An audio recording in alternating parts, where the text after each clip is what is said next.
Muy buenos días, tengan todos ustedes. Hoy vamos a tener un nuevo estudio, una nueva plática de la Biblia. Y yo quisiera primero enviar algunos saludos a la familia de José y Mónica. Muy buenos días. También manda saludos a toda la iglesia. También Olguita Esther Maldonado nos dice buenos días y bueno, pues agradecemos que todos se estén conectando y que podamos tener un tiempo de mutua edificación. Vamos a platicar de algunos versículos que nos hablan acerca de la doble ciudadanía que tenemos nosotros como hijos de Dios. Nosotros tenemos una doble ciudadanía y lo vamos a ver a través de algunos versículos como aparecen ahí en su pantalla. En Filipenses 3:20, en Romanos 13 del 1 al 8, en Hechos 4 de versículos 19 y 20 y en Hechos 5:29. Vamos a platicar de esto durante esta mañana, pero antes vamos a encomendarnos al Señor a través de una oración para pedirle que nos guíe en esta predicación. Padre amado, agradecemos esta hermosa mañana, la oportunidad que tú nos das de servirte y de aprender de ti, Señor. Tu anhelo es que crezcamos en tu conocimiento y te pedimos que a través de esta plática podamos edificarnos en ti. Señor, sabemos que vivimos en tiempos difíciles, pero agradecemos el que en Cristo podamos contar con tu preciosa paz, a pesar de estar en cualquier tipo de turbulencia. Te alabamos por esto, Señor, porque tú eres nuestra paz. Señor, te pedimos que a través de tu Santo Espíritu puedas guiar nuestros corazones para entender esta enseñanza y nos ponemos en tus manos por los méritos de Cristo Jesús. Amén. Bien, pues vamos a platicar de esto, como les decía, de esta ciudadanía. Y vamos a ver esta serie de versículos.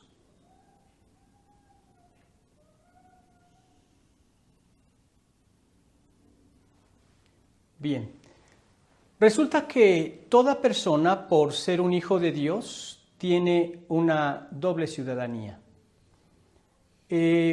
Como hijos de Dios podemos disfrutar de ella y podemos ver cómo el Señor a través de su palabra nos trae enseñanzas preciosas en todas las relaciones que nosotros tenemos. Nosotros tenemos una doble ciudadanía porque por un lado somos ciudadanos del cielo. Y somos ciudadanos del cielo desde el momento en que nos convertimos a Jesús.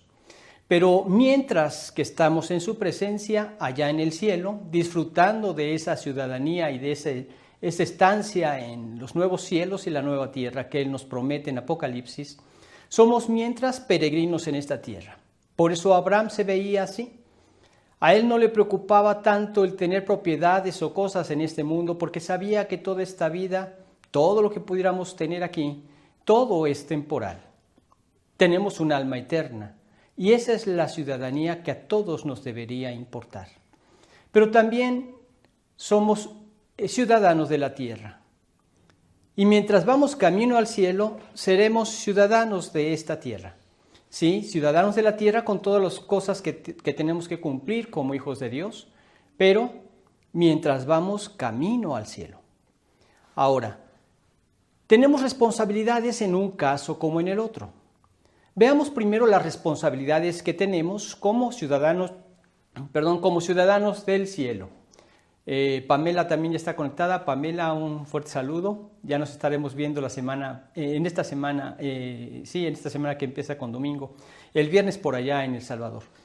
Vemos que somos ciudadanos del cielo y tenemos también responsabilidades como tales, y esto lo vemos en la palabra de Dios, ahí en el capítulo 3 de Filipenses. Vamos a leer Filipenses 3, versículo 20, dice: mas nuestra ciudadanía está en los cielos, de donde también esperamos al Salvador, al Señor Jesucristo. Efectivamente, nuestra ciudadanía está en los cielos y de ahí esperamos al Señor Jesucristo. Él es nuestro Salvador. Ahora, ¿cómo es que se adquiere esta ciudadanía? Bueno, nosotros vemos que aquí en la tierra podemos adquirir una ciudadanía a través del nacimiento natural. Esta es nuestra primera y primordial ciudadanía. Ahora, hay personas que por alguna razón tienen que salir de su país natal y tienen que ir a algún otro país. También pueden adquirir, si cumplen con las normas de ese país, la ciudadanía de ese otro país. Pero en cuanto a la ciudadanía del cielo, no se puede adquirir ni por nacimiento natural, ni tampoco se puede adquirir por medio de alguna estrategia humana. Nosotros podemos adquirir la ciudadanía del cielo mediante la fe. Leemos, por ejemplo, en Primera de Pedro, en el capítulo 1, el versículo 4.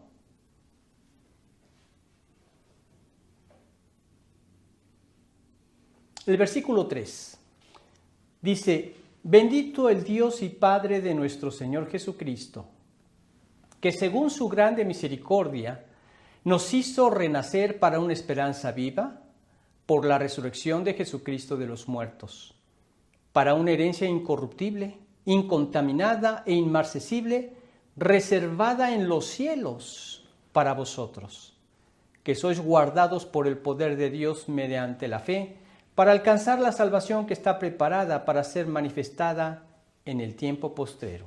Entonces, vemos que somos ciudadanos que por medio de la fe, dice, bendito el Dios y Padre de nuestro Señor Jesucristo, que según su grande misericordia nos hizo renacer para una esperanza viva por la resurrección de Jesucristo de los muertos.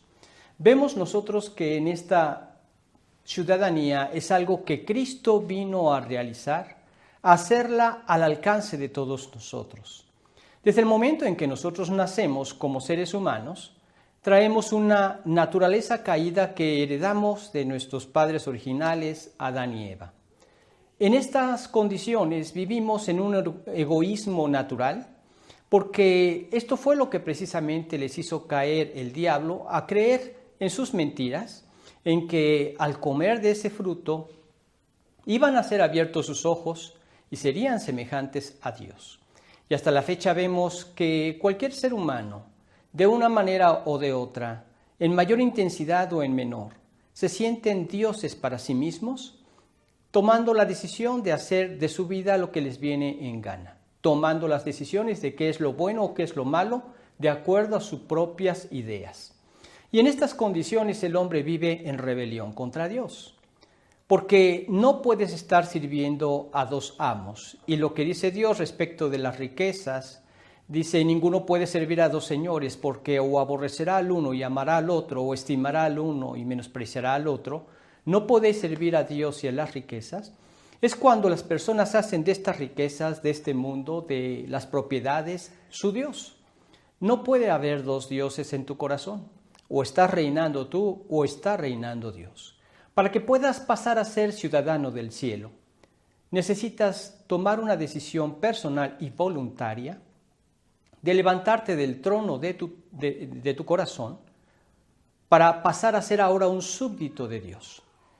Pedirle a Él que llegue a sentarse en ese trono a gobernar tu vida, y entonces ya es Él, a través de su bendita palabra, quien indica qué es lo bueno, qué es lo malo, qué es lo correcto hacer y qué es incorrecto.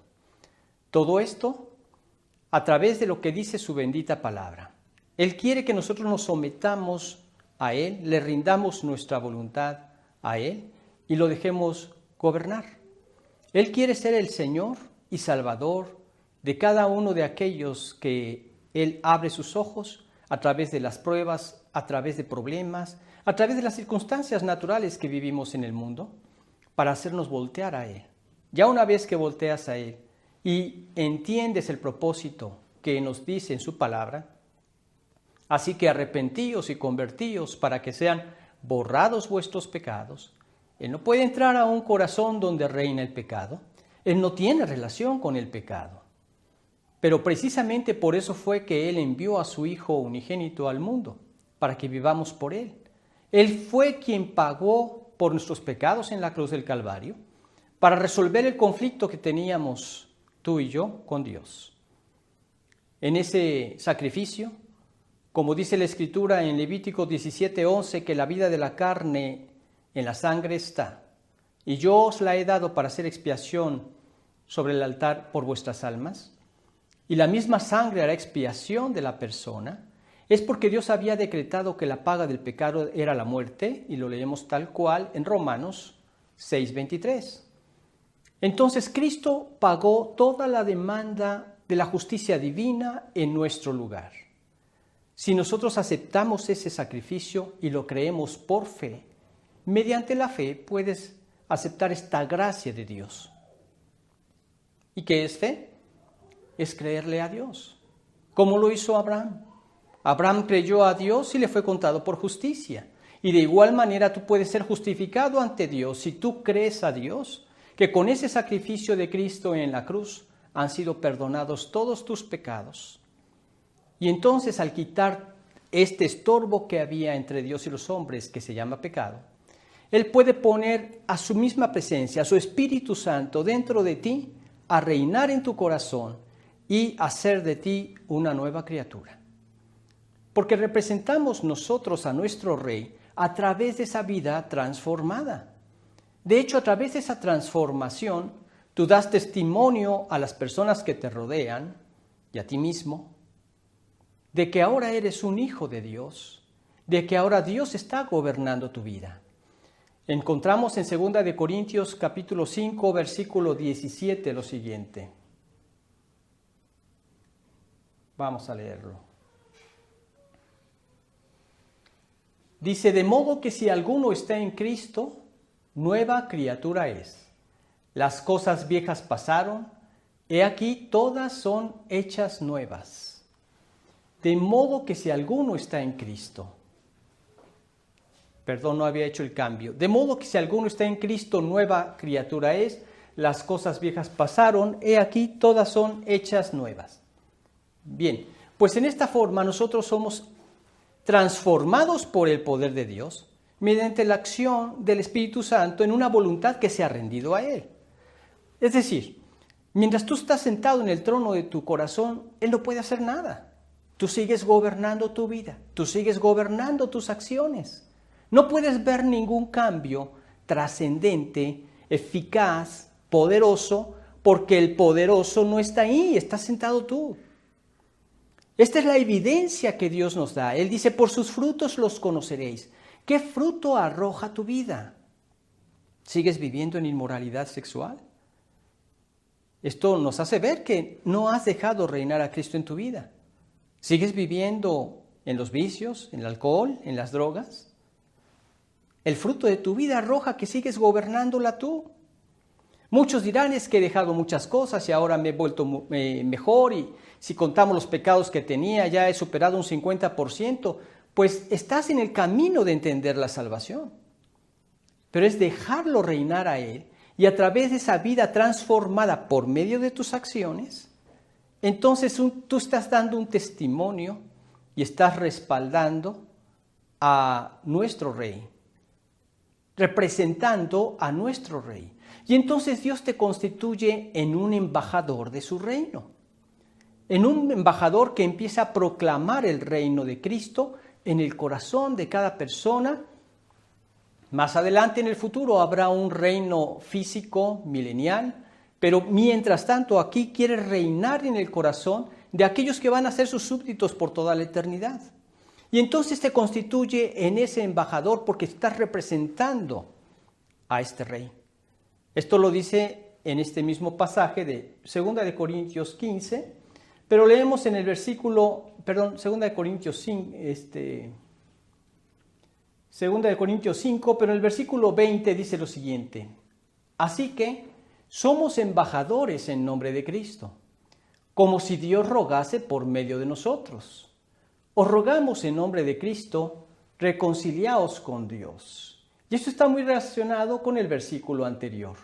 Dice que Dios estaba en Cristo reconciliando consigo al mundo, no tomándoles en cuenta a los hombres sus pecados, y nos encargó a nosotros la palabra de la reconciliación. Esto significa que ya una vez que entiendes el mensaje de salvación, has sido reconciliado con Dios, te conviertes en un representante de Dios, en un embajador de Él, para reconciliar con Dios al mundo, para reconciliar a Dios con otros. Esto es algo que es muy importante. Encontramos muchas doctrinas muy equivocadas en la actualidad, doctrinas que te dicen solamente haz una oración para que aceptes a Cristo y ya declárate salvo sin importar la vida de pecado que puedas seguir cometiendo. Esto es un grave error. Es que la Biblia dice que debemos ser salvos por medio de la gracia de Dios en Cristo Jesús, tomando esto por medio de la fe, creyéndole a Dios. Sí, eso es correcto, pero omiten un paso, omiten una parte de la Escritura que es la siguiente precisamente después de esos versículos. Y vamos a leer en Efesios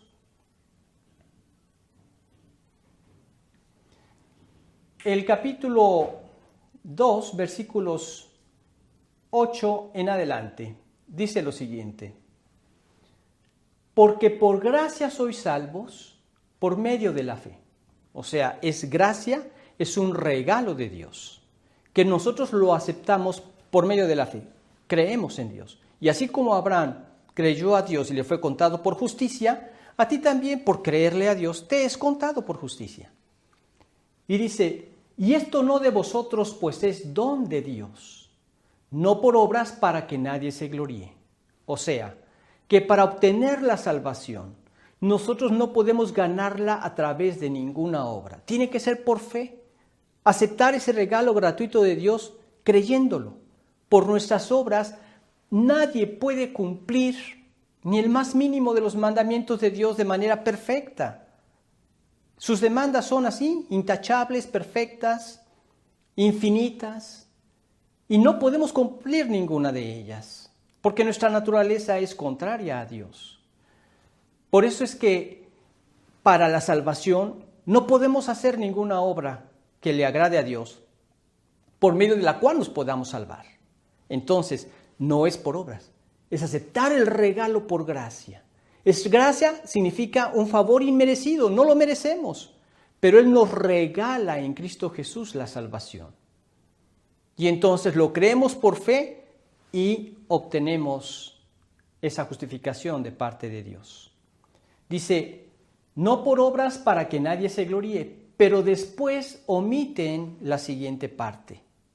Y esta también es muy importante, porque significa que ya una vez que fue efectiva esa determinación de rendir tu voluntad a Cristo para dejarlo reinar en tu corazón, en tu vida, a través de tus acciones, entonces se ve el fruto de tus obras, vienen a ser el testimonio de que entendiste correctamente el mensaje de salvación.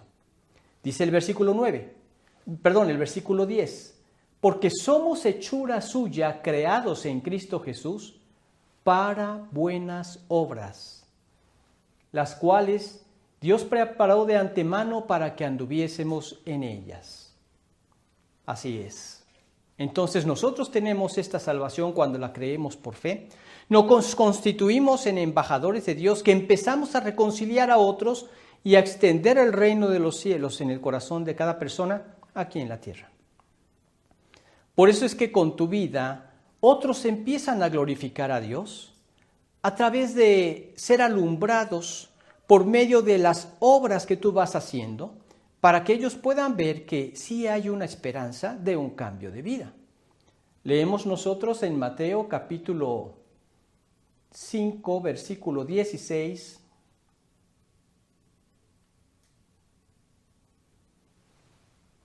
Dice, así alumbre vuestra luz delante de los hombres, para que vean vuestras buenas obras y glorifiquen a vuestro Padre que está en los cielos. Así alumbre vuestra luz delante de los hombres, para que vean vuestras buenas obras. Y esas son las obras que Dios empieza a realizar en nosotros. Hay personas que te rodean y te han conocido desde hace mucho tiempo. Podríamos llamar vecinos, podríamos llamar familiares, podríamos llamar compañeros de trabajo o del colegio o de la universidad, etc. Sabían cómo eras. Veían que eras un mentiroso, un engañador, quizá un blasfemo, quizá un vicioso, quizá un inmoral sexual, etc. Y de repente ven que Cristo entra a tu vida y tú lo dejas ser el Señor de tu vida y empiezas a crecer en el conocimiento de Él. Y quieres ahora hacer su voluntad, la cual te expresa en su bendita palabra. Y a través de eso empiezas a abandonar todo ese estilo de vida, esa vida de pecado, y los que te rodean son alumbrados. Ven esos cambios.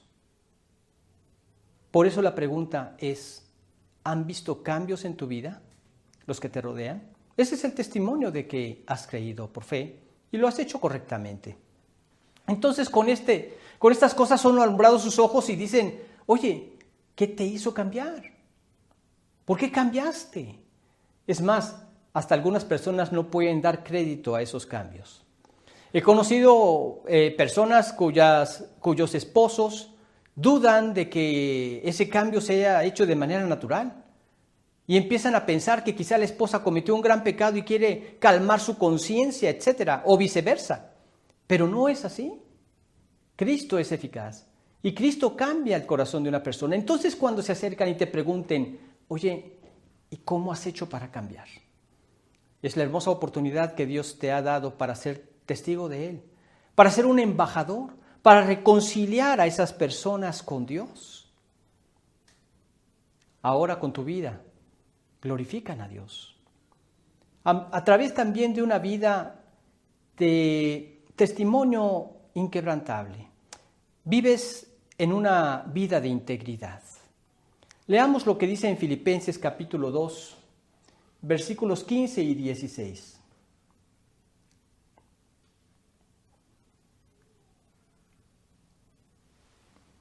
Dice lo siguiente, para que seáis irreprensibles y sencillos, hijos de Dios sin mancha, en medio de una generación maligna y perversa, en medio de la cual resplandecéis como luminares en el mundo, asidos de la palabra de vida, para que en el día de Cristo yo pueda gloriarme de que no he corrido en vano, ni en vano he trabajado.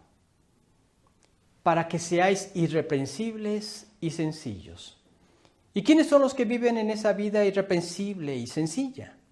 Como hijos de Dios sin mancha, en medio de una generación maligna y perversa, en medio de la cual resplandecemos como luminares en el mundo, precisamente esa vida, que dejas que opere el Espíritu en tu interior, es la que ilumina este mundo que está en tinieblas. Y cada vez las tinieblas son más intensas. Vemos cómo en nuestro continente están pasando cosas que nos preocupan. Cómo ha sido alterado el orden y cambiadas las personas que estaban en el gobierno en Chile, y cómo ha sido cambiado y está en un fuerte debate con esto también en el Perú.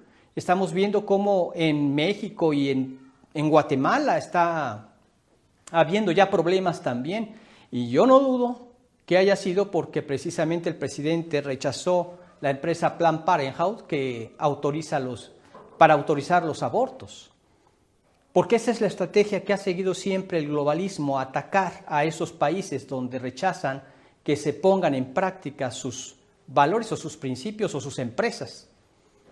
Yo no dudo que este ha sido promovido por él, porque en este lugar, en esta agenda globalista, ha sacado la cabeza mucho un personaje que se llama George Soros, y él tiene muchos grupos que él sostiene, que él mantiene a través de sus empresas para levantar a mucha gente en hacer revueltas, para tumbar gobiernos, para arruinar empresas y ya después en estado de quiebra poderlas comprar y seguirse enriqueciendo. Me llevé una sorpresa también recientemente cuando un amigo me comentó que hubo un problema de una mina en una parte del interior de Guatemala, donde la gente se levantó y empezó a hacer relajos y desmanes para que quitaran esa mina, porque según ellos iba a afectar a esta población. Quebraron a esa mina y adivinen quién la compró. George Soros. Tú dirás, ¿pero qué tiene que hacer este hombre aquí en Centroamérica? No. Él está en todo el mundo. Él se dice que es el ojo que todo lo ve. Él se cree ser Dios. Para que nos demos cuenta hasta dónde está el grado de maldad en la actualidad. Y un representante suyo para Centroamérica y para el sur está precisamente en el Perú ahorita.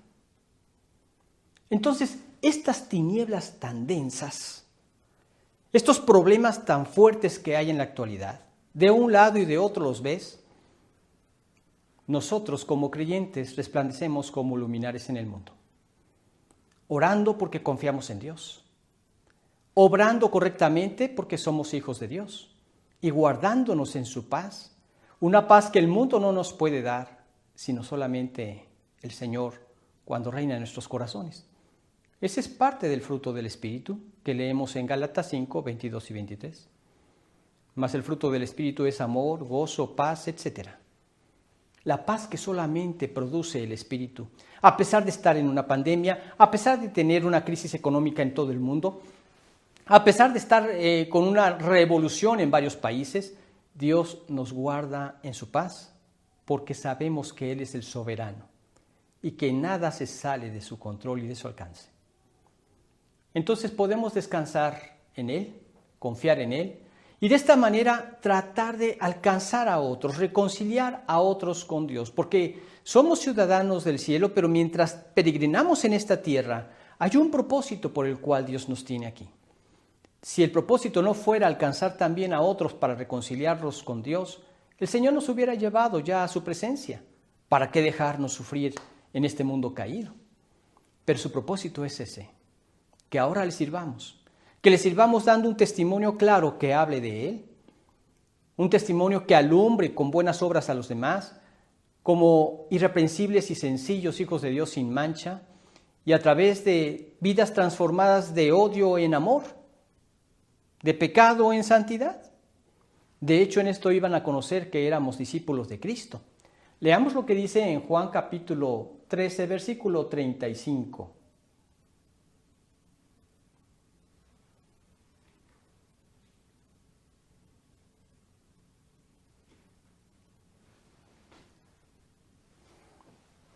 En esto conocerán todos que sois mis discípulos, si tuviereis amor los unos con los otros.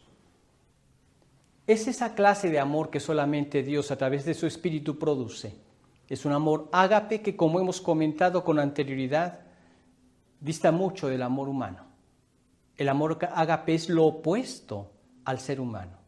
El ser humano es egoísta, el amor se da en servicio, se da en sacrificio. Y esto solamente lo puede producir el Señor Jesucristo. Por eso es que es importante entender esto. Vamos camino al cielo, sí, pero mientras somos peregrinos en la tierra. Y nuestras responsabilidades son dar un buen testimonio del Señor, vivir en comunión con Él, y de esta manera estamos a través de nuestras obras manifestándolo a Él y compartirlo con nuestros labios a otras personas, porque somos embajadores en nombre de Cristo para reconciliarlos con Dios. Pero también somos embajadores en la tierra. También tenemos responsabilidades como ciudadanos de la tierra. Leamos lo que dice en el capítulo 13 del libro de Romanos. Vamos a leer de los versículos del 1 al 8 y dice lo siguiente: sométase toda persona a las autoridades superiores, porque no hay autoridad sino de parte de Dios, y las que hay, por Dios han sido establecidas. De modo que quien se opone a la autoridad, a lo establecido por Dios resiste, y los que resisten acarrean condenación para sí mismos. Porque los magistrados no están para infundir temor al que hace el bien, sino al malo. ¿Quieres pues no temer la autoridad? Haz lo bueno, y tendrás alabanza de ella, porque es servidor de Dios para tu bien. Pero si haces lo malo, teme, porque no en vano lleva la espada, pues es servidor de Dios, vengador para castigar al que hace lo malo. por lo cual es necesario estarles sujetos, no solamente por razón del castigo, sino también por causa de la conciencia. Pues por esto pagáis también los tributos, porque son servidores de Dios que atienden continuamente a esto mismo. Pagad a todos lo que debéis, al que tributo, tributo, al que impuesto, impuesto, al que respeto, respeto, al que honra, honra. No debáis a nadie nada, sino el amaros unos a otros, porque el que ama al prójimo ha cumplido la ley. Bien, pues en este pasaje vemos algunas de estas responsabilidades que tenemos como ciudadanos de la tierra.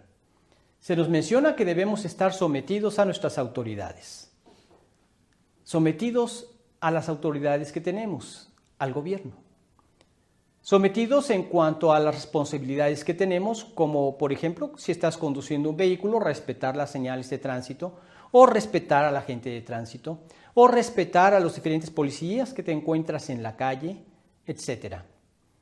Tenemos que cubrir también nuestras responsabilidades ciudadanas porque son personas, autoridades que han sido establecidas por Dios. Tú dirás, no, es que votamos por ellos y por eso es que son elegidos. Sí, pero ¿quién hace que se inclinen los corazones hacia ese voto? Estamos hablando en el mejor de los casos. No piensen ahorita en Estados Unidos que es un fraude electoral gigantesco. Aún en esas condiciones, también Dios está atrás de todo esto. Permite o deja permitir cosas y todo con el propósito de sus planes eternos para quebrantar el corazón de los incrédulos y para llevar a los creyentes a reconciliarlos con Dios y llevar a los creyentes a confiar y descansar en Dios. Pero sí, son establecidos por Dios. Aunque cuesta a veces trabajo entender esto, pero esa es la realidad que nos manifiesta en su palabra. Porque ellos están ahí para hacer cumplir la ley. Las leyes, en términos generales, son correctas. El que haya personas que las violen, eso es otra cosa. Pero las leyes son correctas. Y por eso Dios quiere que seamos ejemplos en cumplimiento de las leyes de nuestros países. También ellos mantienen la paz. Al menos esta es una de sus responsabilidades. Y Dios por eso quiere que les estemos sujetos. Y la manera de estar sujetos es cumpliendo con nuestras responsabilidades. En este pasaje se nos mencionan algunas de ellas. Por ejemplo, el versículo 6 nos dice que debemos pagar nuestros impuestos. Leemos en el versículo 6.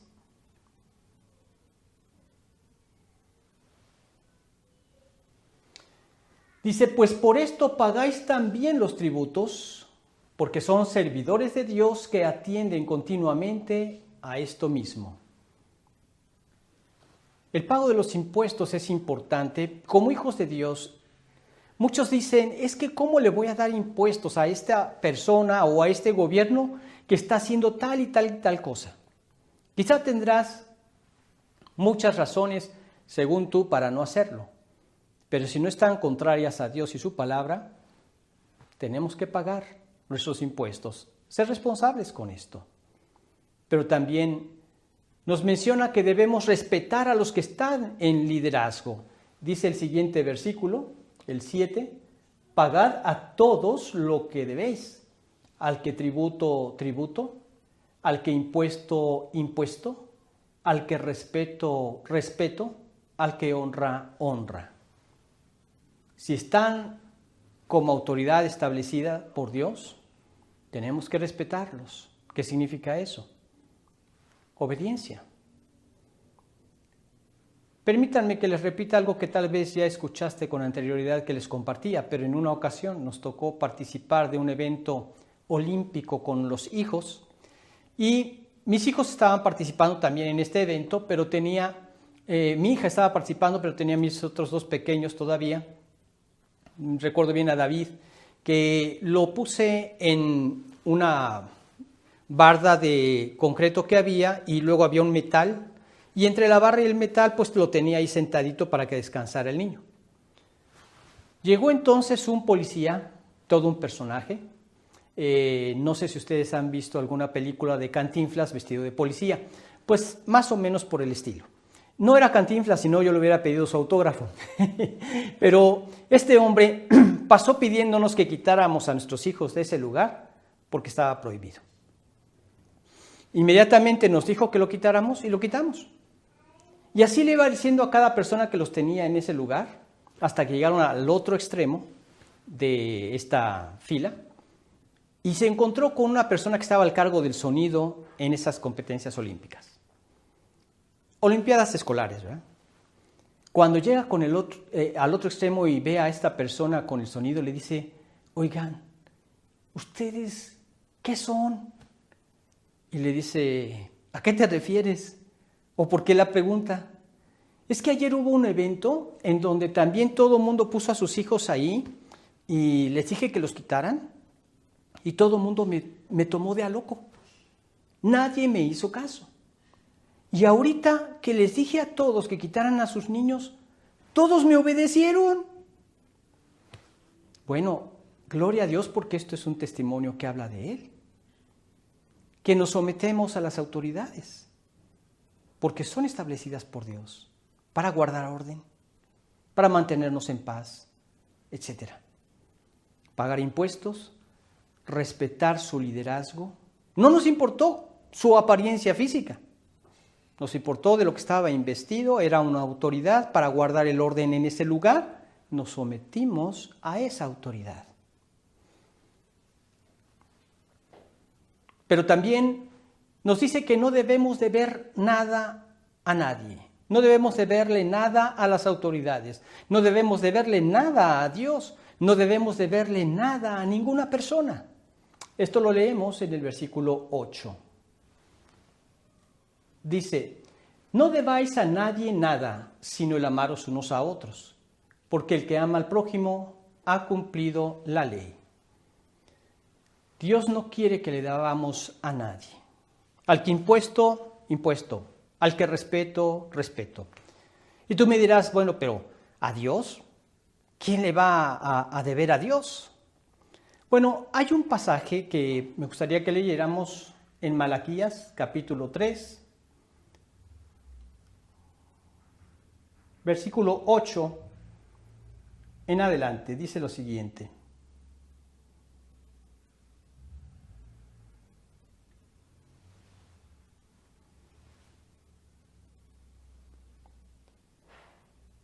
Dice, ¿robará el hombre a Dios?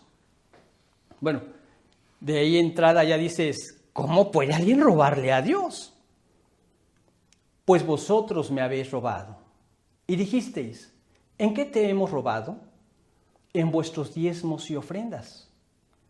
Malditos sois con maldición porque vosotros, la nación toda, me habéis robado. Traed todos los diezmos al alfolí y haya alimento en mi casa y probadme ahora en esto, dice Jehová de los ejércitos. Si no os abriré las ventanas de los cielos y derramaré sobre vosotros bendición hasta que sobreabunde. Reprenderé también por vosotros al devorador y no os destruirá el fruto de la tierra y vuestra vida en el campo, ni vuestra vida en el campo será estéril, dice Jehová de los ejércitos. Entonces dice, ¿robará el hombre a Dios? Porque vosotros me habéis robado. ¿En qué te hemos robado? En vuestros diezmos y ofrendas. Una explicación somera de todo esto es que los diezmos era la 10ª parte de los ingresos que se dedicaban al templo y las ofrendas se dedicaban a alguna otra relación con el templo o con la vida de los encargados del templo. Básicamente el diezmo servía para el sustento de los sacerdotes y de los levitas que se hacían cargo de todos esos sacrificios. Actualmente el diezmo se aboca a la iglesia a la que tú perteneces. La 10ª parte de tus ingresos aportan para el crecimiento del reino de los cielos, para la expansión del reino de los cielos, sosteniendo a pastores o a misioneros en el caso de que los haya. Ahora, todo esto es diferente a las ofrendas. Las ofrendas eran diferentes votos que se hacían a Dios. algunos los hacían con algún propósito específico y al cumplir un voto entregaban una ofrenda. Pero en la actualidad tú puedes dar alguna ofrenda para ayudar a algún lugar de beneficencia, algún orfanatorio o algún asilo de ancianos o algún hospital o a algún ministerio de radio o de televisión. Esto entraría dentro del grupo de ofrendas. Pero el diezmo sería para la edificación de la iglesia a la cual tú perteneces y de la cual no solamente es con tus ofrendas o con tus diezmos que tú participas, sino también con tu vida, atrayendo a otras personas a Cristo, llevándolas a esta iglesia para que esta iglesia crezca, esta iglesia se multiplique, esta iglesia mande misioneros a otro lugar y así se ha llevado a cabo la obra de Dios a lo largo de estos siglos. Pero Dios quiere que no seamos deudores de nadie. En este caso menciona que cuando uno es un dador alegre, esto lo encontramos en el Nuevo Testamento, Dios entonces provee a las necesidades básicas de esa persona, por un lado, y por otro lado reprende al devorador para que no consuma sus bienes. Y de esto pues no quisiera extenderme mucho. Yo recuerdo en mi experiencia personal que en una ocasión pues me encontraba en una situación seria económica. La persona que me guiaba me dijo que pues me enfocara con la ofrenda o en el diezmo que yo daba para ayudarme en mi problema económico, y lo hice. Pero noté algo muy curioso. Se me enfermaban más los hijos, se me descomponía el carro, etcétera, etcétera. Entonces yo reaccioné en ese momento y le pedí perdón a Dios y por fe, este es un acto de fe, por fe volví a diezmar. Y se arreglaron las cosas. Curiosamente ya no se enfermaban, curiosamente ya no se arruinaba el vehículo y entendí un poco de lo que significaba reprenderé también por vosotros al devorador. En una ocasión llegaron a una iglesia y le preguntan al pastor, pastor, ¿qué porcentaje de esta iglesia diezma? El pastor les dijo, todos. ¿Ah, sí? ¿Y cómo le ha hecho? A ver, explíquenos. Sí, aquí todos diezman, algunos para el uso de la iglesia, algunos para el uso del diablo, es decir, se lo dan al devorador. Sí, creemos que nosotros vamos a ganar algo con eso y en realidad no. Recuerdo una situación que en la iglesia les pasé unos videos muy interesantes respecto de nuestras finanzas. Y ahí comentaban un testimonio que a mí me impresionó mucho. Llega una persona y le dice a su pastor, pastor, acompáñeme porque quiero enseñarle algo que sucedió en mis tierras y que puede servirle a usted para ilustración toda su vida. Entonces lo llevó y recuerda el pastor que iban en el carro y le dice, mire pastor, aquí empieza el terreno de mi vecino. Y empezaron a ver y estaba todo devastado. Le dice, la langosta vino y devastó todo el terreno de mi vecino, toda su cosecha. Aquí empieza mi terreno. La langosta lo saltó y nada de su terreno había sido consumido. Y le dice, aquí empieza el terreno de mi hermano. Y mire, pastor, todo devastado. Entiendo ahora, pastor, lo que se refiere Dios con que reprenderé también por vosotros al devorador, y no os destruirá el fruto de la tierra, ni vuestra vida en el campo será estéril. Muchos me escuchan de varias iglesias, de varios lugares del mundo. Yo te exhorto a que medites en esto. No le debas nada a nadie. Esto, el deber nos esclaviza. Pero especialmente no le debas nada a Dios. No te pierdas de la bendición que viene al dar este paso de fe, al diezmar. Te quedarás asombrado. Yo hasta la fecha llevo más de 30 años sirviendo al Señor. Toda mi vida he diezmado, hasta la fecha lo sigo haciendo. Y Dios siempre ha sido fiel. Siempre has sido fiel. Y me lo ha mostrado de muchas maneras que tampoco quisiera extenderme tanto en este momento, en este punto, pero yo te exhorto con conocimiento de causa, con el deseo de que también tú experimentes la mano gloriosa de Dios en tu vida. A la iglesia que pertenezcas, propone en tu corazón el 10% de tus ingresos y dáselos a Dios. No te pongas una cifra, una cantidad, no. Porque quizá te pones esa cantidad y ahorita las vacas están gordas y lo puedes hacer con facilidad. Pero cuando las vacas se enflacan, esa cantidad ya no la vas a poder entregar. Y entonces te sentirás con complejo de culpa.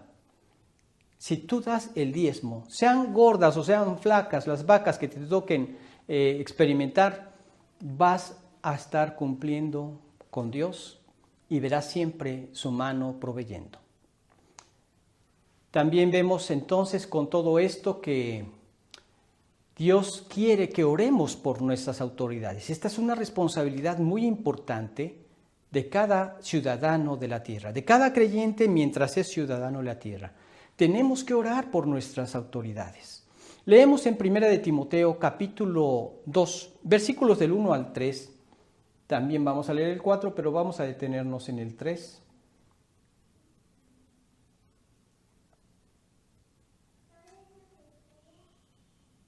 Dice lo siguiente: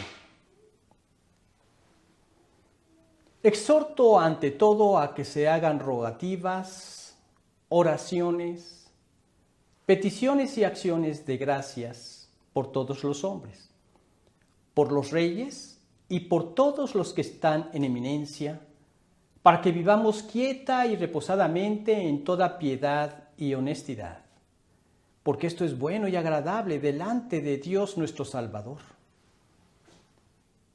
Él quiere que oremos por nuestras autoridades, por los que están en eminencia, por nuestros gobernantes.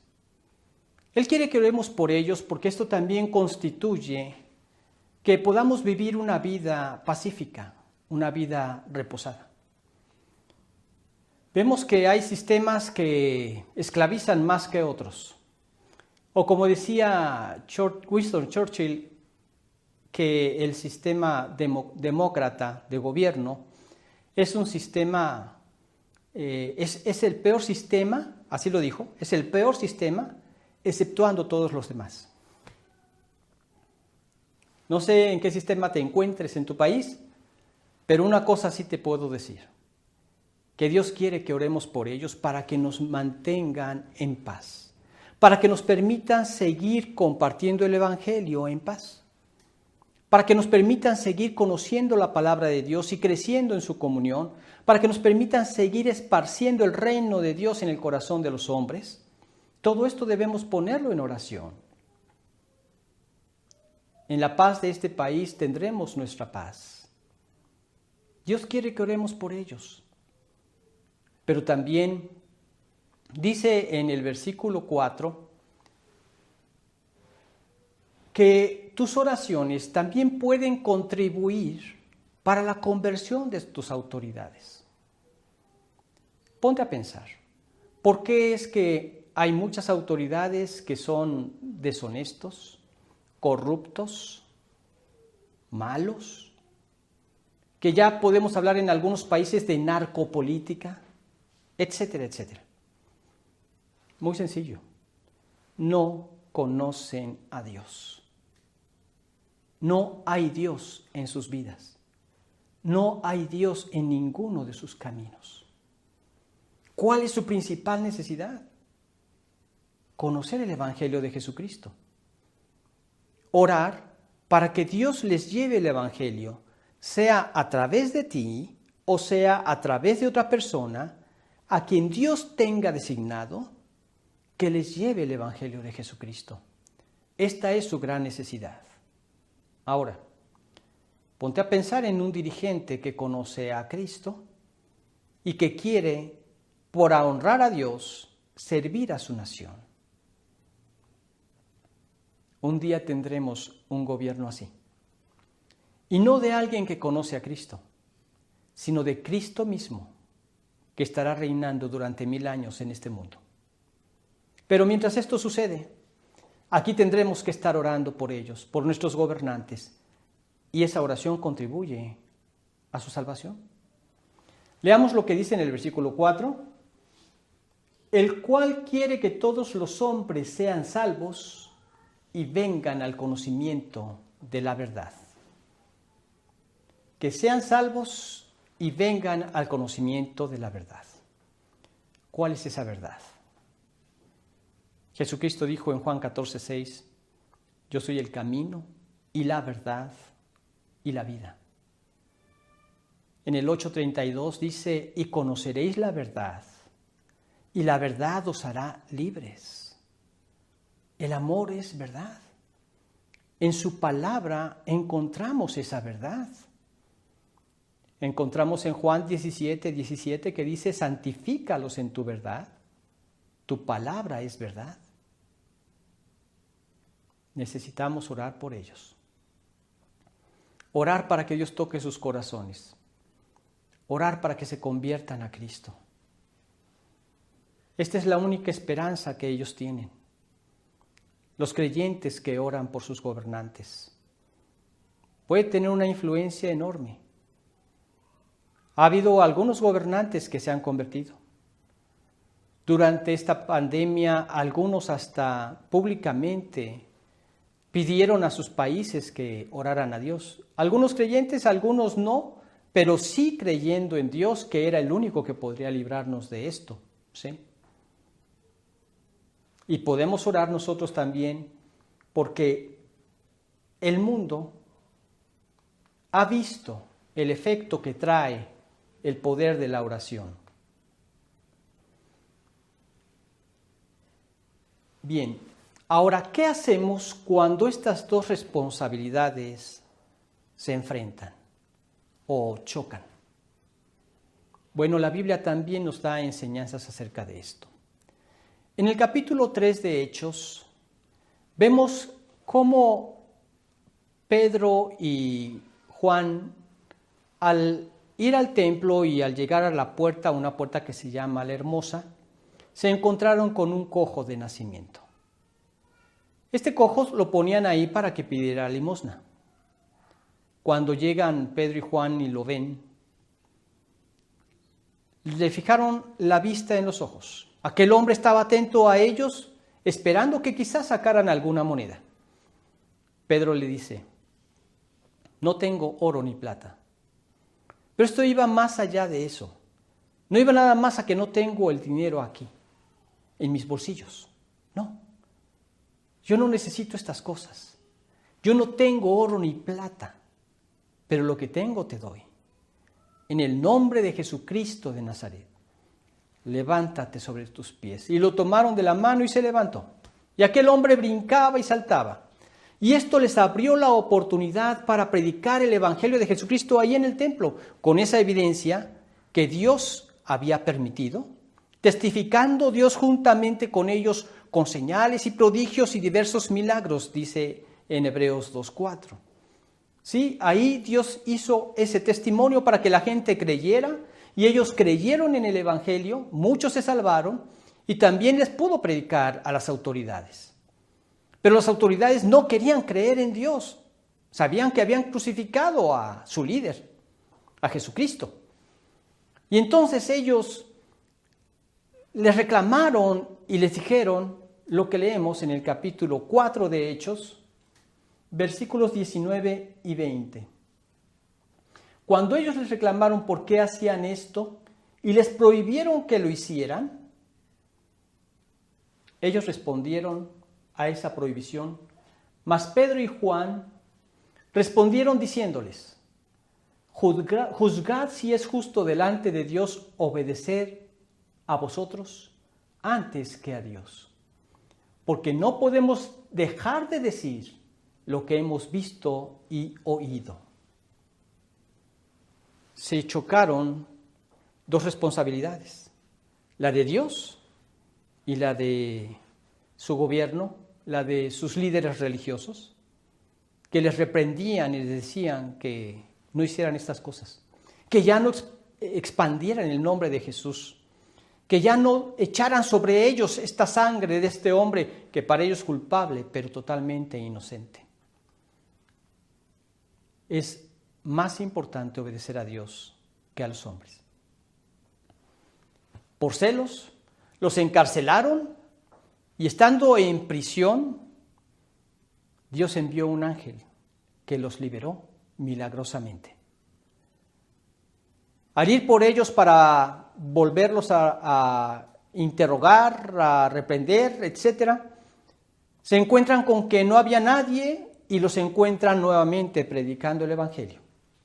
Los volvieron a llevar ante el concilio y cuando los volvieron a reprender, veamos lo que dijeron en Hechos 5, versículo 29.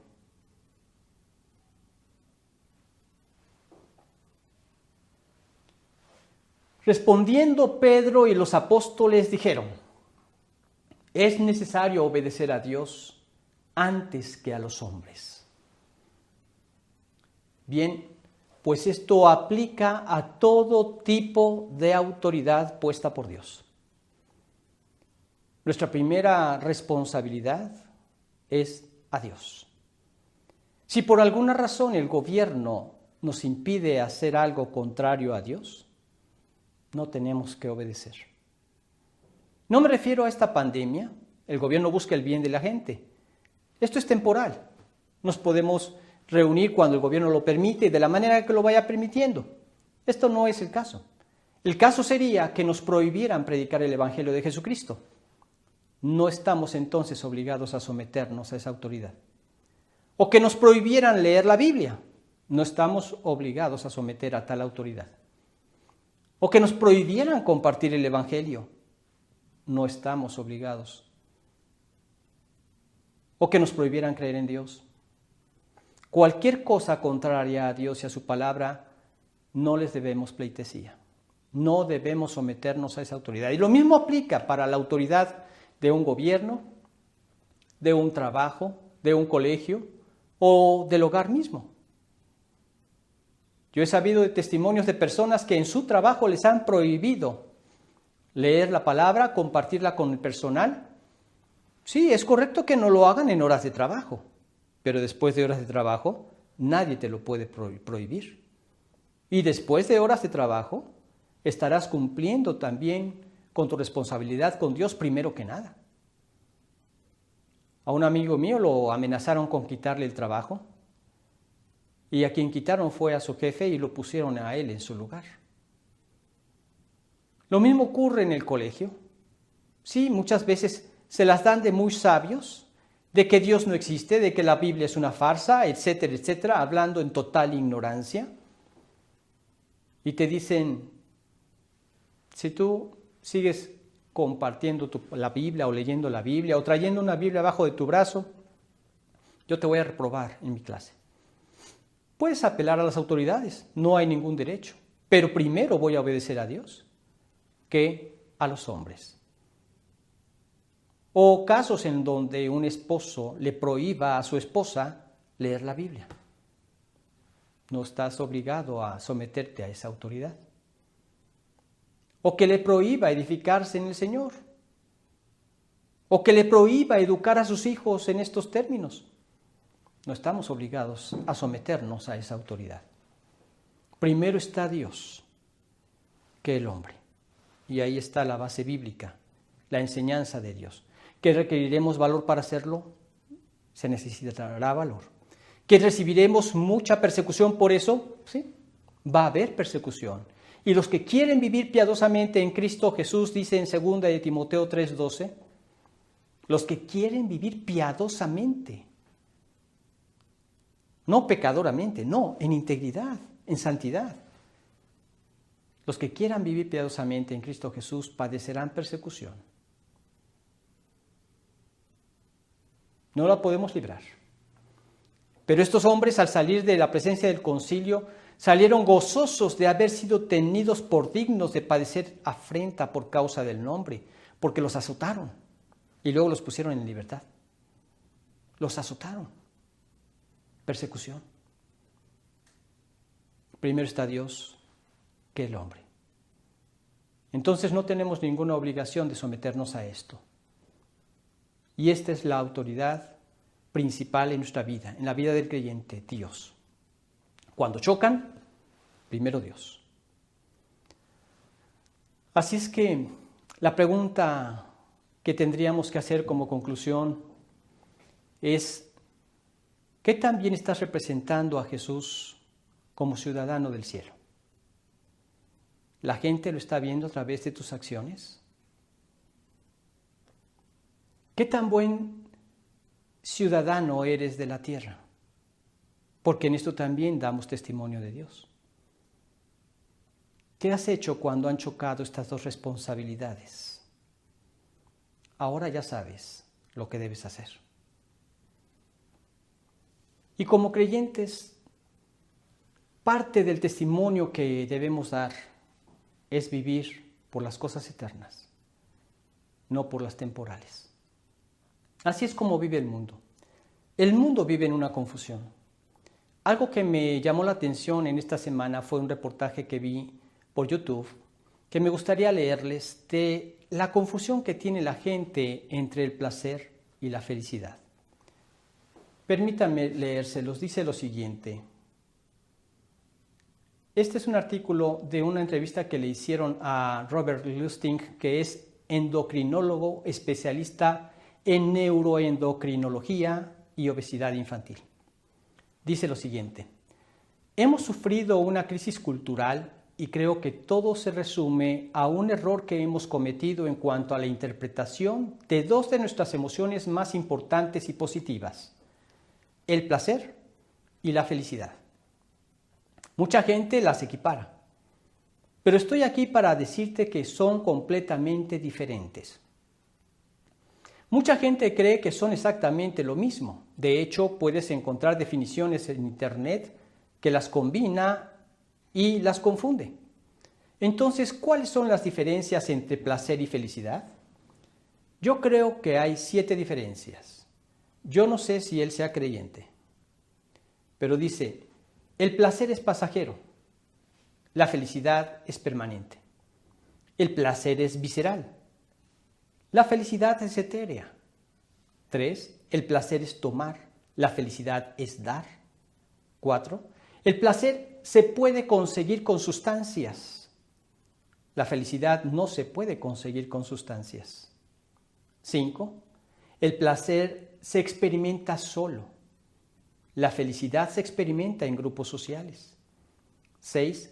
Los placeres extremos llevan a la adicción, ya sea a través de sustancias o comportamientos, aunque no hay tal cosa como ser adicto a mucha felicidad.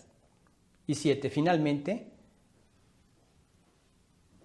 da la séptima y más importante: el placer es dopamina, la felicidad es serotonina. Y esto me resultó muy interesante porque yo durante muchos años estuve asistiendo a un grupo de alcohólicos y drogadictos y veía una relación muy clara entre estos adictos y la depresión en la que vivían o a la que caían.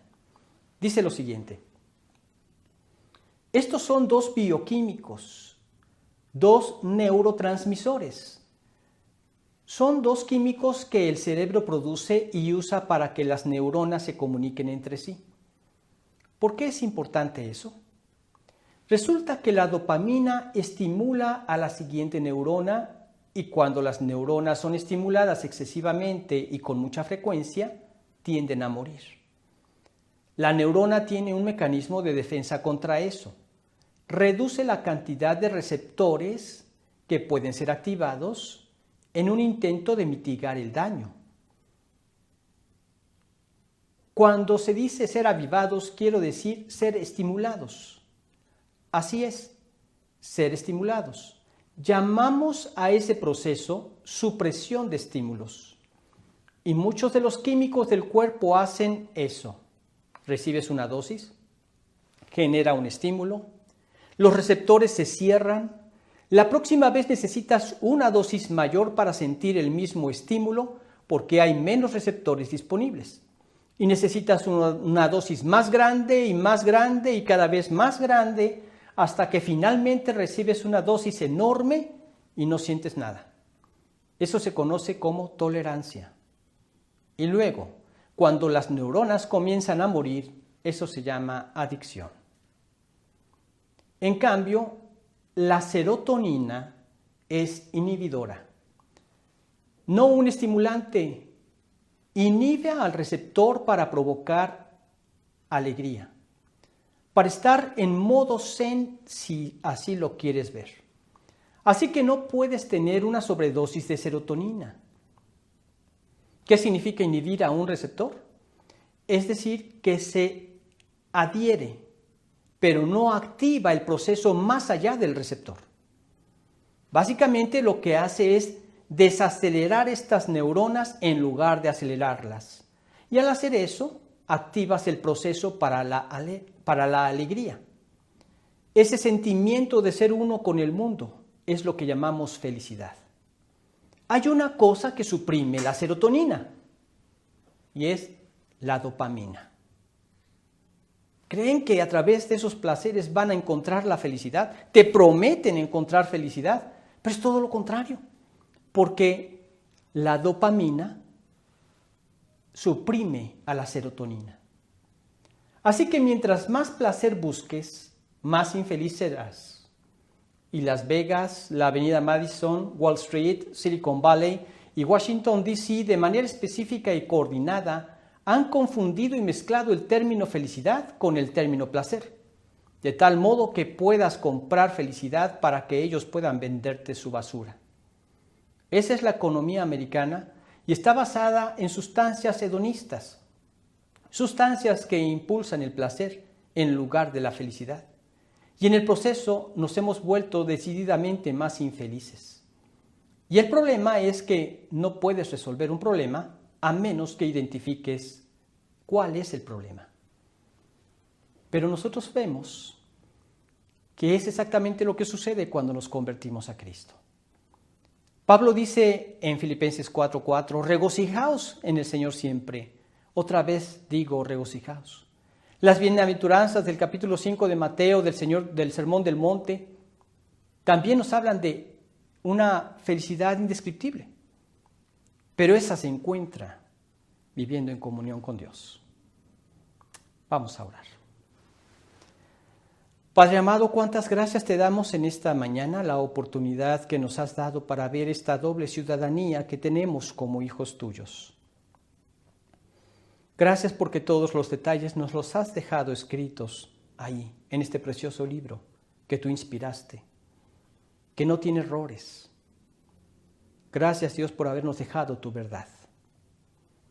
Te pedimos que tú nos guíes a meditar en estos versículos para poder comprender más claramente cuáles son las responsabilidades que tenemos como hijos tuyos camino al cielo, cuáles son las responsabilidades que tenemos aquí en la tierra y qué hacer cuando estas dos choquen entre sí. Señor, danos el valor para siempre darte el primer lugar que te corresponde en nuestros corazones y en nuestras vidas, en nuestras acciones.